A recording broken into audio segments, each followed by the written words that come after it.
अस्सलाम वालेकुम दोस्तों, उम्मीद है सब लोग खैरियत से होंगे। बात करेंगे ओमान एयर और कोरोना इंश्योरेंस के बारे में। रिसेंटली जब ओमान गवर्नमेंट ने अनाउंसमेंट की थी कि जितने भी लोग ओमान में आएंगे उनके लिए कोरोना की इंश्योरेंस करवाना लाजमी है और 31 दिन की इंश्योरेंस होना चाहिए।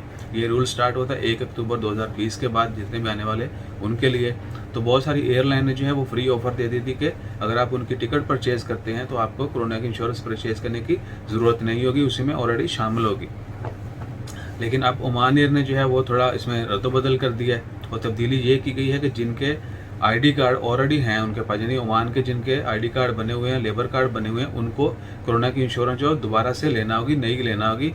टिकट के साथ अगर आप ओमान एयर की टिकट लेते हैं तो उसमें आपकी कोरोना इंश्योरेंस जो है वो कवर नहीं होगी, आपको एडिशनली जो है कोरोना की इंश्योरेंस लेना होगी।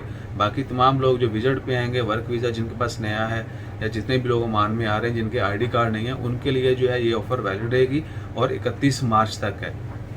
और वो तमाम लोग भी जिनकी टिकट्स जो हैं 1 अक्टूबर के बाद इशू हुई हैं और 31 मार्च तक उन्होंने ओमान में आना है, उनके लिए ये ऑफ़र वैलिड है, उनकी टिकट के साथ कोरोना की इंश्योरेंस हो चुकी है। और वो तमाम लोग जिनके पास ओमान का आईडी कार्ड है और वो ओमान वापस आना चाहते हैं बजरिया ओमान एयर, उनको अपनी जो है इंश्योरेंस लेना होगी लहदा से। सो इंशाल्लाह खैर देखते हैं बाकी एयरलाइन के मतलब वो क्या अनाउंसमेंट करती हैं। हो सकता है ये गवर्नमेंट की तरफ से अनाउंसमेंट हो, तो जैसे ही मज़ीद डिटेल आती हैं वो भी शेयर करते हैं कि बाकी एयरलाइन जो हैं उनके क्या प्लान्स हैं, क्या वो भी ये ख़त्म कर देंगी कार्ड वालों के लिए इंश्योरेंस या जारी रखेंगी। अपना ख्याल रखें, दुआ में याद रखें। जज़ाकल्लाह, अल्लाह हाफ़िज़।